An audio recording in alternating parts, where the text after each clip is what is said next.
Wassalatu wassalamu ala Rasulillah wa ala alihi wa ashabihi ajma'in. Wa ba'du.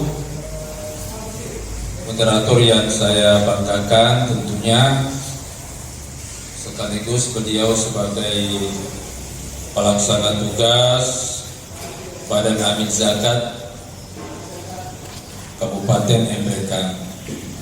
Yang saya hormati sahabat saya juga narasumber, walaupun sehari-hari dinasnya di bawah komando saya, tapi dia juga punya jabatan kemasyarakatan yang perlu kita banggakan bersama. Beliau sebagai Ketua Majelis Ulama Indonesia Kabupaten Emrekan.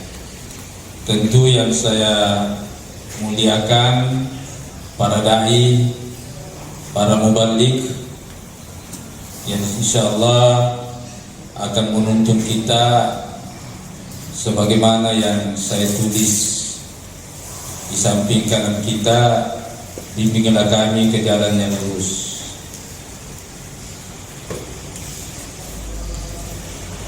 Para peserta yang saya hormati,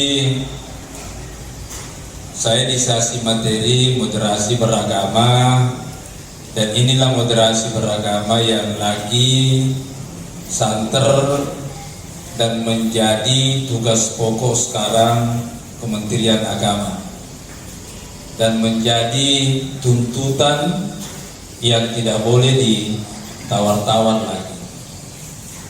Mengapa moderasi beragama itu perlu? Karena negara kita ini bukan negara agama, tapi negara kita adalah negara Pancasila, di mana di dalamnya ternaung beberapa keyakinan. Saya dari Sidrap untuk menjaga persatuan dan kesatuan, saya jarang menggunakan kata mayoritas dengan minoritas. Saya cuma mengatakan kita semua anak bangsa yang memiliki keyakinan yang berbeda. Karena kapan selalu ada kata mayoritas minoritas, itu bisa memancing. Itu bisa memancing emosional. Apakah kau minoritas tunggu di sini? Bukan? Jadi saya mengatakan kita semua adalah anak bangsa Indonesia yang memiliki keyakinan yang berbeda. Dan dalam agama keyakinan itu tidak boleh dipaksakan. La ikraha fiddin. Di dalam surah Yunus ada dikatakan, afa anta tukrihun nasa hatta yakunu mu'minin. Wahai Muhammad, apakah kamu memaksakan dakwamu supaya semua orang beriman? Berarti kata kunci dalam berdakwah tidak ada boleh kata-kata maksa. Memaksa saja orang mengikuti manhaj atau jalan yang yang Tuhan langsung turunkan tidak boleh, apalagi kalau pendapat kita yang mau dipaksakan. Jadi manhaj atau ajaran yang bersumber dari Allah saja tidak boleh dipaksakan, apalagi kalau cuma hasil dua pikiran kita yang dalam bahasa agama namanya fikih. Jadi fikih itu adalah pemahaman. Boleh jadi fikih kita berbeda. Mengapa berbeda? Karena pemahaman kita atas dasar dalil yang dijadikan dalil dalam menentukan satu hukum. Boleh jadi sama dalilnya, tapi pemahamannya yang berbeda. Oleh karena itu fikih bukan ajaran mutlak menurut saya. Akan tetapi fikih bisa berkembang. Al-hukmu yaduru ma'al illah. Hukum itu bisa berkembang sesuai dengan situasional yang terjadi. Nah, oleh karena itu Kementerian Agama punya rasa tanggung jawab sebagai kementerian yang diserahi mengurus seluruh agama, memberikan pemahaman tentang moderasi beragama. Nah, pemikiran saya begini, karena agama tidak boleh dipaksakan, maka seorang dai, seorang mubalik, dia cuma menyampaikan apa yang dia pahami. Kan mubalik, wa ma 'alaika illal balagul mubin. Wa ma 'alaika, tidak ada kewajibanmu Muhammad. Jadi Muhammad saja tidak berkewajiban, apalagi ustaz mustaq. Ya, Nabi Muhammad saja wa ma 'alaika, tidak ada tuntutan hukum bagimu Muhammad.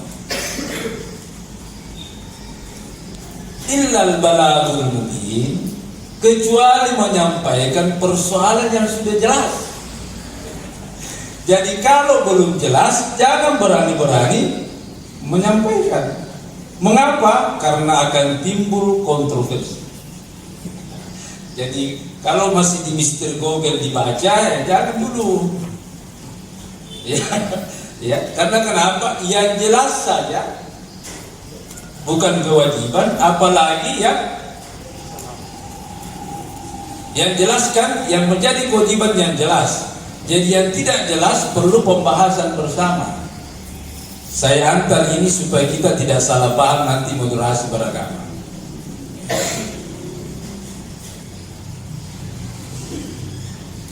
Jadi diharapkan setelah pembekalan dai ini, diharapkan nanti kehadiran para mubalik itu betul-betul menjadi mubalik. Yang kedua menjadi dai. Dai itu mengajar, bukan memaksa. Jadi dai itu mengajar, bukan memaksa. Nah, kalau dai itu mengajak, berarti dia tidak punya kewajiban untuk memaksa, karena dia cuma berfungsi sebagai mengajak. Nah, mengajak ini khatibun nas ala qadri uqulihim. Ajaklah berdialog, mukhatab ya, ajaklah berdialog, ajaklah dengan dakwah ala qadri uqulihim, sesuai dengan tingkat pemahaman yang diajak. Nah, sekarang timbul pertanyaan, sudah adakah data mubalik? Ini tantangan ini ke depan. Sudah adakah data mubalik tentang tingkat pemahaman agama orang yang mau didakwai? Ini tantangan Basnas. Keluarkan dana untuk mendata. Iya, supaya dakwah ini tepat sasaran. Jangan asal sudah assalamualaikum waalaikumsalam buka amplop. Ya, nah, karena jangan sampai juga ini profesi dai dianggap sebagai tempat mencari rezeki. Tapi jangan menolak rezeki ya. Jangan menolak rezeki, tapi jangan dijadikan sebagai tempat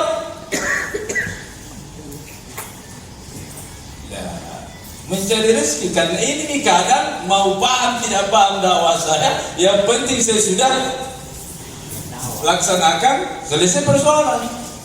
Nah, perlu ada data. Oh, di masjid ini tingkat pemahaman orang di sana rata-rata.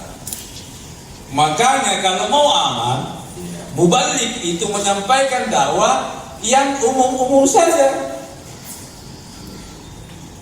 Yang umum saja. Mengapa? Karena tidak ada data.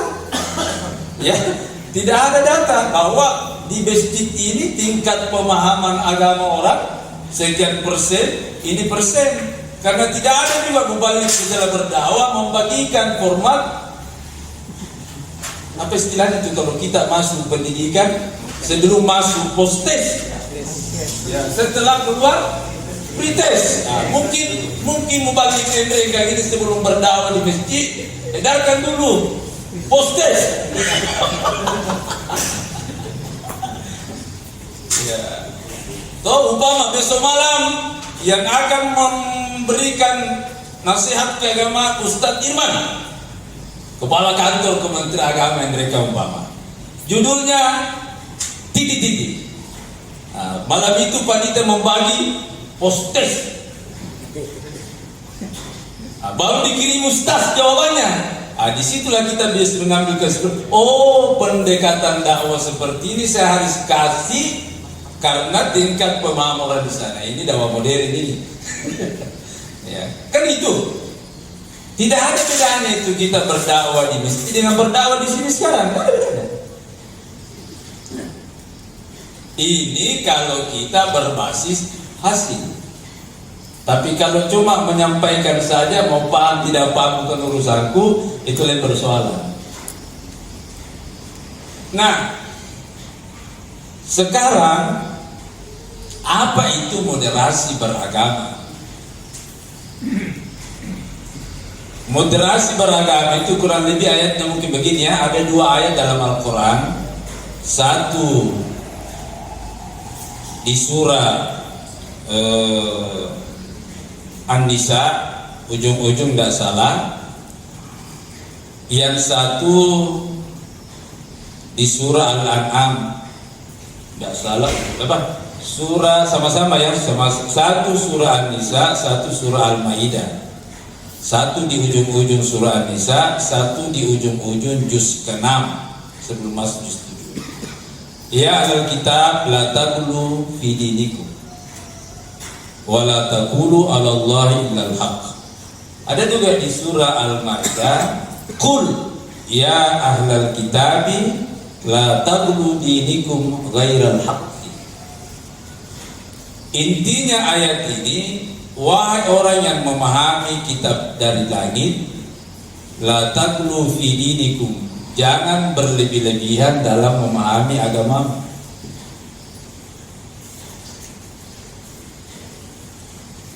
Artinya apa? Yang dibutuhkan dalam beragama adalah moderasi. Tidak berlebih-lebihan, tidak juga terlalu.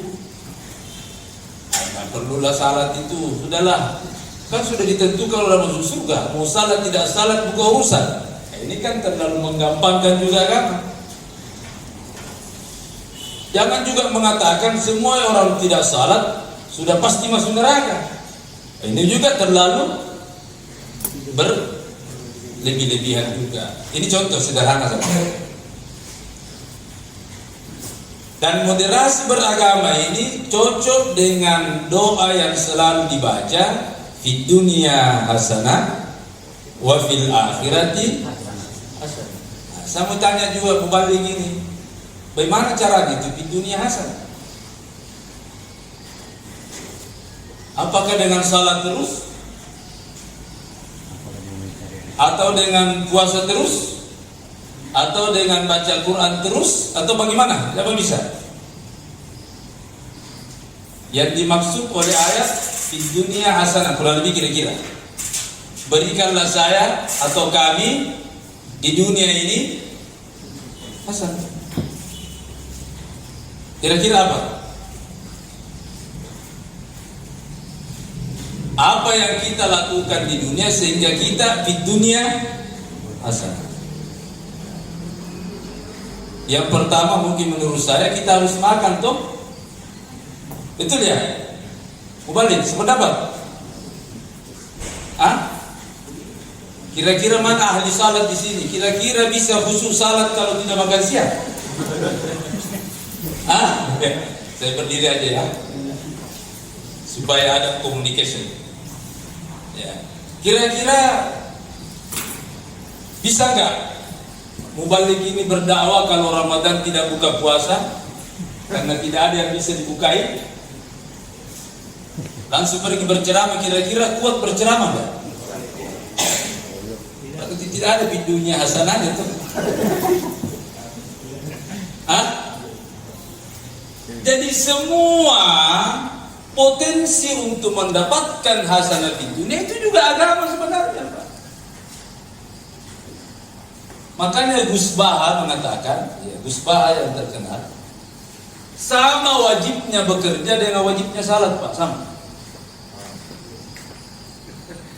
Sama wajibnya salat dengan wajibnya. Karena ada dalil usul fikih mengatakan mala yatimul wajibu illa bihi fahuwa wajib. Apa yang menjadi syarat sesuatu wajib itu, apa yang menjadi syarat sesuatu wajib itu juga menjadi wajib. Contoh mengapa wudu wajib bagi orang salat? Karena tidak boleh orang salat kalau tidak berwudu. Makanya wudu bagi salat itu. Tapi membaca Al-Quran itu masih beraneka ragam pendapat. Ada yang mengatakan boleh baca, boleh menyentuh Al-Quran tanpa wudu. Ada juga yang mengatakan tidak boleh. Yang mengatakan tidak boleh, maka wudu sebelum membaca Al-Quran juga merupakan wajib. Nah sekarang kalau tidak bisa musuh salat kalau tidak makan, maka bekerja mencari makanan juga wajib. Makanya kewajiban salat itu panjang tuh. Tidak ada kewajiban salat itu detik selesai. Ada jenjang waktu. Contoh, salat zuhur taruhlah jam 12, taruhlah ya. Sampai jam 3. Mengapa kewajiban salat ini panjang? Di situ ada kesempatan karena berbagai orang masing-masing lain kesempatan kesibukan. Maka jangan kita datang berdakwah dengan terlalu ekstrim. Pokoknya, tinggalkan semua itu. Kafir jadi loh. Inilah pemahaman agama yang mau dimodernkan ini. Kan ada kesempatan. Malah ada yang saya baca pendapat, itulah dipakai Syiah. Syiah itu cuma 3 kali waktu salatnya tidak salah. Ya. 3 kali. Kita 5 kali. Dia 3 kali. Kenapa? Kalau dia salat zuhur plus asar, karena nanti dia salat di langsung. Dan ada juga praktek demikian itu, 1 kali berwudu 2 salat. Nanti dia salat zuhur ketika mau masuk. Jadi setelah zuhur azan. Kalau begini juga nanti pembekalan dai mungkin 1 kali istirahat. Yang kemudahan seperti inilah yang perlu didakwakan terhadap masyarakat kita, sehingga tidak muncul ekstremisi yang tidak melalui pemahaman yang komprehensif. Itu Pak Kandip itu kurang-kurang agamanya. Kenapa? Ada semua berjamaah dulu tiada. Terlalu banyak tanda tangan yang dibutuhkan orang dengan saya, dan semuanya menyangkut soal kehidupan dunianya. Tapi masa saya selesaikan semua dulu daripada tidak dibayar gajinya. Kalau tidak dibayar gajinya, bangun desa cicilannya.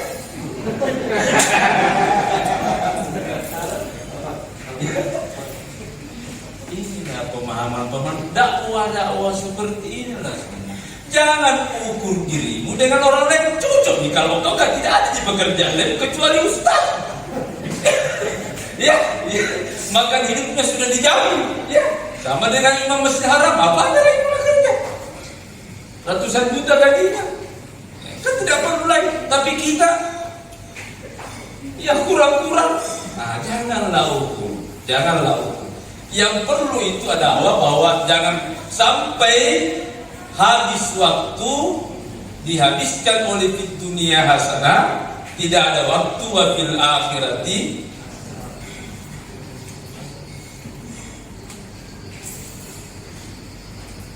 Saya begini dakwah kalau Ramadan. Ini juga jangan juga dipaksakan orang salat tarawih, Pak. Jangan terpaksa salat tarawih. Ya, karena kan ini sunat. Nah, saya kalau berdakwah begini, saya bilang karena ini cuma satu tidak ada salat tarawih di luar Ramadan. Mungkin alangkah baiknya kalau ada tarbikat di Ramadan. Kalau tidak bisa 28 mau. Kalau tidak bisa 86 mau. Jangan lagi ada berdebat. Tidak ada dalilnya 6. Yang ada 8 di 20. Jangan aku berdebat di situ. Itu bagi kita tuh. Nah, kalau tidak bisa 6, 4 mau. Kalau tidak bisa 4, 2.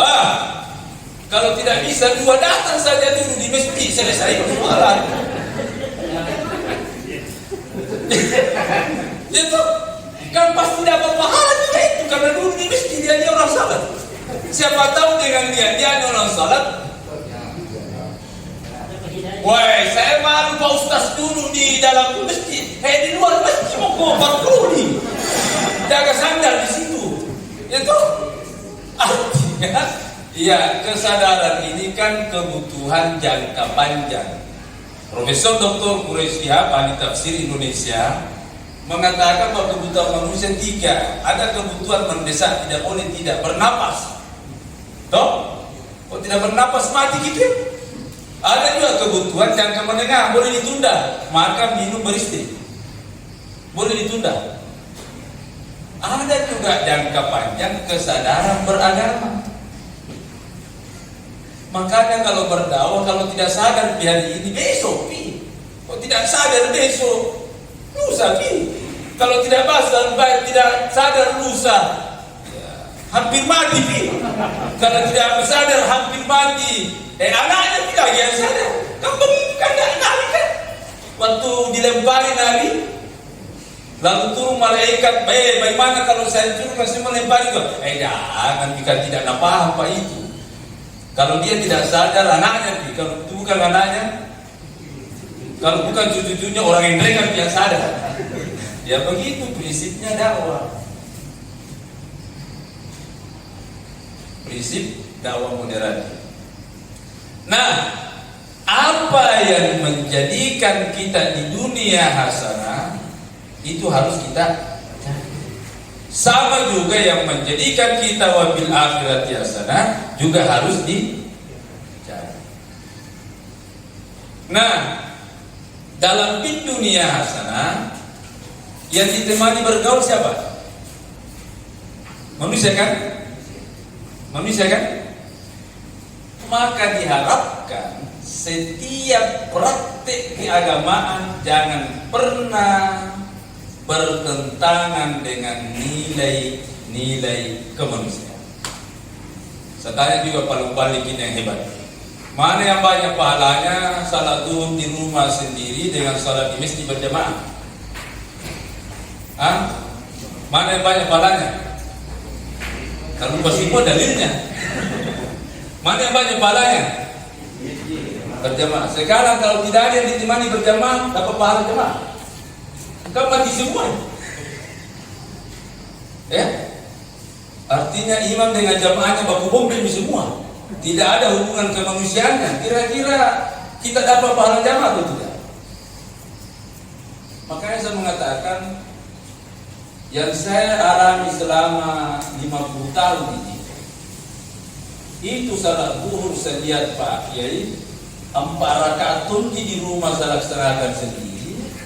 Pergi ke di masjid berjamaah 4 rakaat tunti. Kira-kira di mana bedanya? Kira-kira di mana bedanya? Bedanya karena ada hubungan.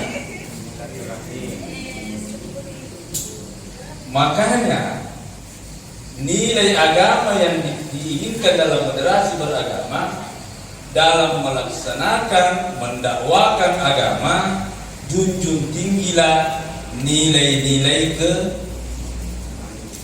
kita lihat dulu ibadah mahdan. Salat.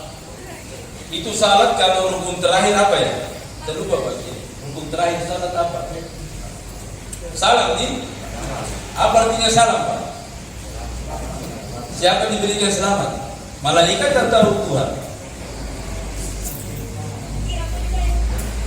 Berarti inti terakhir dari salat adalah hubungan puasa.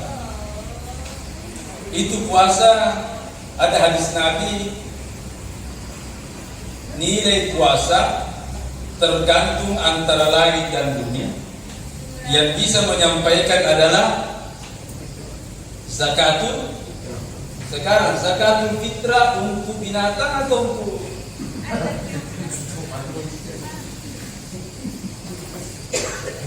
itu siapa? Berarti inti ibadah adalah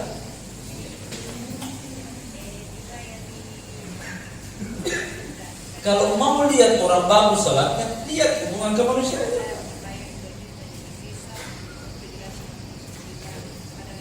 Kita itu terlalu banyak diajarkan oleh cuma itu diperbaiki hukum. Nanti masuk itu baru angkat. Masuk ke mana?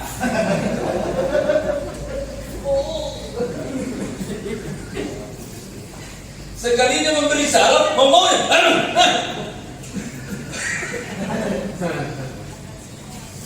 Sekarang Nabi Muhammad waktu naik terima salat di langit. Seandainya ada filosof mengatakan, seandainya saja Muhammad setelah ketemu Tuhan saya tidak mau kembali ke dunia. Ngapain kembali ke dunia? Sudah ketemu dengan nikmatnya nikmat. Tapi mengapa Nabi Muhammad kembali ke dunia? Kenapa dia tidak di situ terus? Dengan nikmat bertemu, dengan berkata-kata, berucap, bersendahuro dengan Allah Subhanahu wa Ta'ala. Tapi mengapa Nabi Muhammad kembali ke dunia? Wahai orang salam, setelah Anda nikmat dalam kehusuanmu dengan salat, Anda akan dikagetkan dengan kata Assalamualaikum. Assalamualaikum. Artinya apa? Kau sudah konsentrasi dengan saya, maka kembalilah berhubungan dengan apalagi ibadah mahda, apalagi yang tidak ada hubungannya dengan manusia. Tanyakan haji, al-hajju arafah. Kata Nabi, orang itu tidak direken, tidak dihitung haji kalau tidak datang di Arafah. Sekarang di Arafah sendiri atau banyak orang? Artinya orang yang datang haji, pemahaman kemanusiaannya sudah high class, sudah di atas rata-rata, karena dia tidak berhubungan lagi dengan sesama sukunya, tapi haji itu dia sudah berhubungan lintas suku, lintas bangsa dan lain sebagainya. Tingkat pemahaman orang kalau dipakai itu salat ada yang begini, ada yang begini, ada yang begini, tidak ada baku tegur. Kenapa tidak ada baku tegur? Karena sudah ada puncak pemahaman keagamaan orang tentang kemanusiaan sudah. Saya waktu naik haji tahun 2012, di situ saya lihat pemahamannya Imam Masjidil Haram luar biasa. Saya baru dari Mina masuk ke Masjidil Haram dan seluruh dunia masuk karena rata-rata mengambil nafar sani, nafar awal, masuk semua. Masjidil Haram itu full. Dari satu sampai di puncak full. Dan saya berada di puncak sekali itu orang desakannya saja sudah membunuh Pak. Luar biasa, tidak begini, tidak ada ruang. Di situ saya dengar Imam Masjidil Haram itu cepat sekali. Alhamdulillahirabbil alamin, Ar-Rahmanir Rahim, Maliki yaumiddin, iyyaka na'budu. Cepat. Berarti Imam Masjidil Haram ini situasional dalam memimpin salat. Karena kapan dia lama salat, maka orang mati akan bertambah dan bertambah. Tapi kalau pemahaman ekstrim bagus tosin, kalau mati ke sementara salat, itu kan pemahamannya ekstrim tidak apa-apa maksudnya. Apalagi kalau bom bunuh diri, Pak. Salat saja ini dipercepat, barusan saja itu. Bismillahirrahmanirrahim. Alhamdulillah ar-Rahmanir Rahim, Maliki yaumiddin, iyyaka na'budu wa iyyaka nasta'in. Tapi nak baca semua ni. Contoh di sini waladhalin. Ambil ayat yang paling pendek. Allah sambil tidak 3 kali kita baca, tidak. Karena kapan tidak Pak, maka akan banyak orang meninggal. Itu pun cepat dan ada orang meninggal. Di hadapan mata kita Pak, dilihat bagaimana tidak begini Pak. Tidak bisa begitu. Artinya apa? Itulah pemahaman orang yang moderasi beragama yang luar biasa. Haji. Sekarang zakat. Lebih-lebih zakat. Toh, lebih-lebih zakat. Zakat untuk siapa kan? Untuk diri sendiri. Jadi ciri-ciri orang yang moderasi beragamanya bagus, yang pertama tingkat kemanusiaannya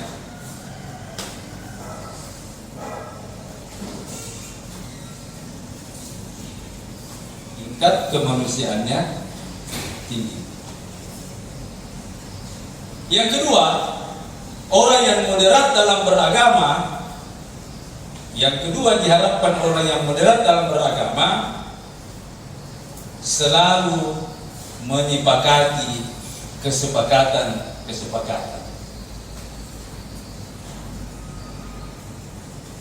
Nah, Indonesia adalah negara kesepakatan. Pancasila itu lahir karena kesepakatan anak-anak bangsa. Mulai dari pemerintah, tokoh agama, lintas agama, dilahirkanlah Pancasila sebagai kesepakatan hidup. Silakan Anda beraneka ragam agama di Indonesia. Jangankan agama Islam saja, banyak macam organisasinya. Silakan Anda berbeda. Tapi konteks nasional, konteks berbangsa, jangan kita baku hantam karena perbedaan. Karena kita ini harus menganut kesepakatan.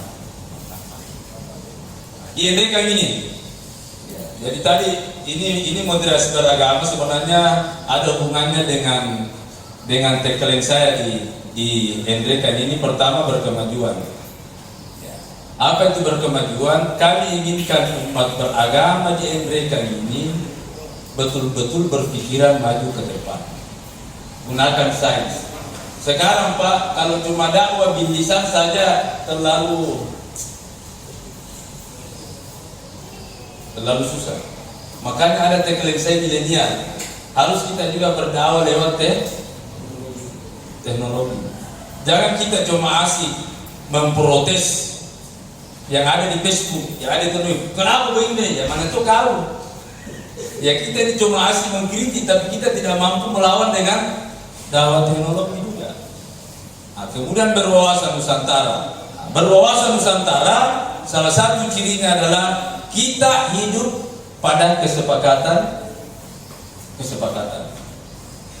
Nah, contoh, ada satu golongan mengatakan tidak perlu ziarah kubur. Ada juga mengatakan harus ziarah kubur. Nah, kalau tidak ada kesepakatan di antara kita, maka akan berantem terus ini antara yang mau ziarah kubur dengan tidak mau ziarah kubur. Harus ada kesepakatan. Silakan Anda laksanakan, saya tidak laksanakan. Ini namanya kesepakatan hidup dalam kedamaian. Yang ketiga, ciri-ciri yang diinginkan moderasi beragama di Kementerian Agama adalah mari kita mentaati tertib aturan-aturan. Makanya kami berharap para muballigh, para dai, di samping ilmunya tentang dalil-dalil agama, harus juga para muballigh itu ilmunya ada tentang dalil-dalil kebangsaan, dalil-dalil kebangsaan. Ada orang mengatakan begini, sebenarnya Indonesia di surga Pak. Katanya kalau Nabi Ibrahim itu waktu ditempatkan di Mekah, yang dia minta inni askantu min dzurriyyati biwadin ghairi dzi zar'in inda baitikal muharram rabbana, dan seterusnya. Dan Nabi Ibrahim mengatakan, ya Allah, kamu telah tempatkan saya di tempat yang kering, tidak ada tanaman-tanaman. Jadikanlah saya dengan keturunan orang yang salat, dan kasihlah saya rezeki dari buah-buahan. Jadi Nabi Ibrahim cuma minta buah-buahan. Apa tahu permintaannya Nabi Musa di bumi Palestina apa? Apa itu? Permintaannya Nabi Musa. Yang pertama, berikanlah saya mata air. Maka dikatilah istinata asar 12 mata air. Minta juga buah-buahan, tapi nasi putih satu persatu. Apa itu? Dalam surah Al-Baqarah ada minta bawang putih, bawang merah, mentimun, sayur-sayuran toh? Itu ji. Sekarang jangan minum di Indonesia. Di Endrekan, apa yang tidak ada di Endrekan? Cuma kurma ya? Berapa persen? Tapi yang lainnya ada. Berapa mata air di Endrekan? Apa? Seperti Indonesia itu sudah. Ya, orang sana cuma minta beberapa hal, kita di sini tidak diminta lagi. Ya. Ada sesuatu di Makkah karena permintaan Nabi Ibrahim. Di bumi Palestina karena permintaan Nabi Musa. Di Indonesia karena permintaan siapa? Pemberian. Maka wahai para mubalik, tugas kita bagaimana menjaga negara kesatuan Republik Indonesia ini. Dengan dakwah-dakwah Anda harus moderat menghormati sisi-sisi kemanusiaan. Yang kedua, mari kita hidup dengan kesepakatan walaupun kita berbeda, ya, tapi kita sepakat memajukan Endreka bersama-sama dari manapun kita sepakat. Yang ketiga, kita melaksanakan ketertiban umum secara bersama-sama. Ini mungkin juga tadi yang disinggung Pak Kapolres ya, banyak-banyak bagaimana para dai ini bisa menjaga ketertiban umum, karena ketertiban umum juga menjadi ajaran agama. Menjadi ajaran agama kita. Saya rasa ini 3 inti moderasi beragama yang diinginkan oleh Kementerian Agama kepada seluruh kita. Yang pertama, jagalah sisi kemanusiaan. Kalau kita tidak sepakat dengan orang lain, janganlah ambil jalan pintas, bom bunuh diri, dan lain sebagainya. Karena kata Allah, "Man qatala nafsan bighairi nafsin aw fasadin fil ardi faka'annama qatala an-nasa jami'an." Siapa yang membunuh satu nyawa bukan dengan jalan kebenaran, artinya nyawa dibayar nyawa umpama, au fasadin, bukan karena orang berbuat kerusakan yang tidak bisa ditoleransi, contohnya penjajah, kita bunuh mereka karena memang tidak bisa ditoleransi dan lain sebagainya, faka'annama qatala an-nasa jami'an, sama saja halnya atau bahasa umumnya dosanya sama dosanya membunuh semua manusia yang pernah hidup di dunia. Jadi luar biasa Pak, ya, luar biasa dari sisi kemanusiaan kita. Yang kedua, mari kita pada kesepakatan kita hidup berdampingan. Kemudian yang ketiga adalah mari kita menjaga ketertiban umum di antara kita. Insya Allah pemateri selanjutnya setelah saya akan membahas secara gamblang agama kita ini bagaimana. Tapi menurut pemahaman saya, agama itu tidak boleh dipisahkan dari unsur kemanusiaan. Profesor Dr. Siapa nih ulama baru meninggal di Mesir Pak, yang terkenal ini. Yang satu kulit saya juga ini, bukan mutawali, yang satu yang modern juga. Yang tiga ini Kesali, Al-Jum'ah, ada satu yang bukan di Mesir, dia mengajar di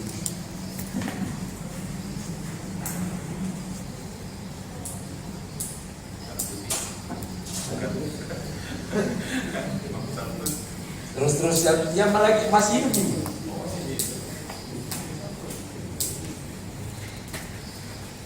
Profesor Doktor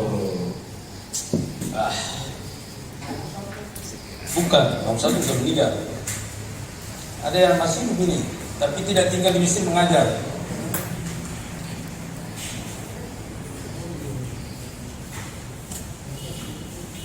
Idola saya juga ini.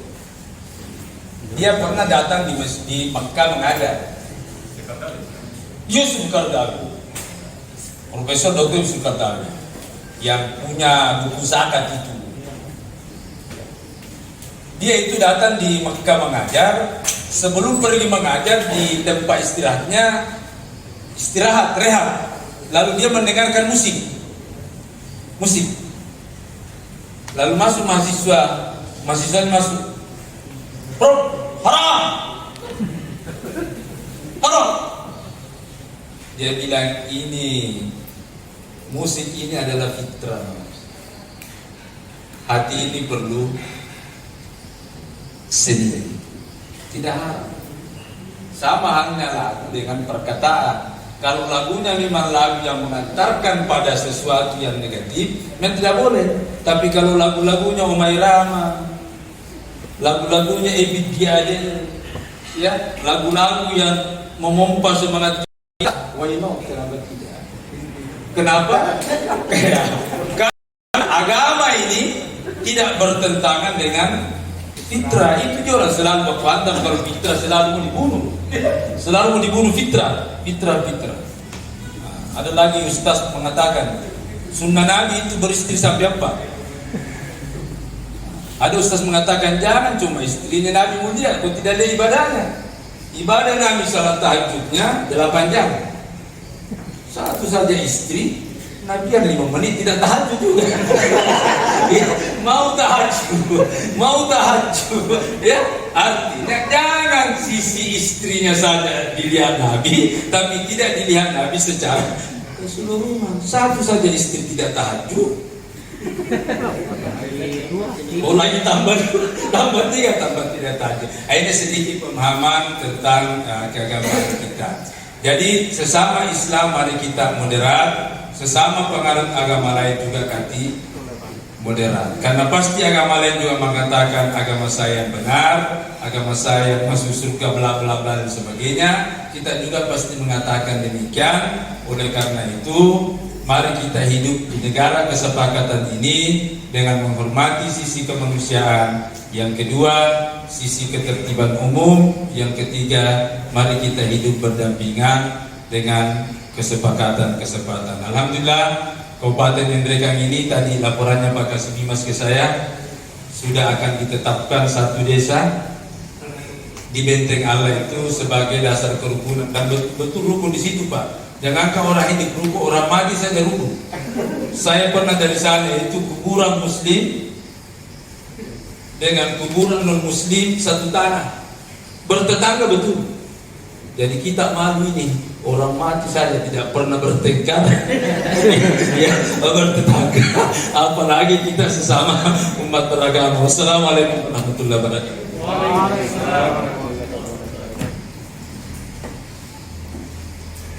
Baik, terima kasih kepada Bapak Kepala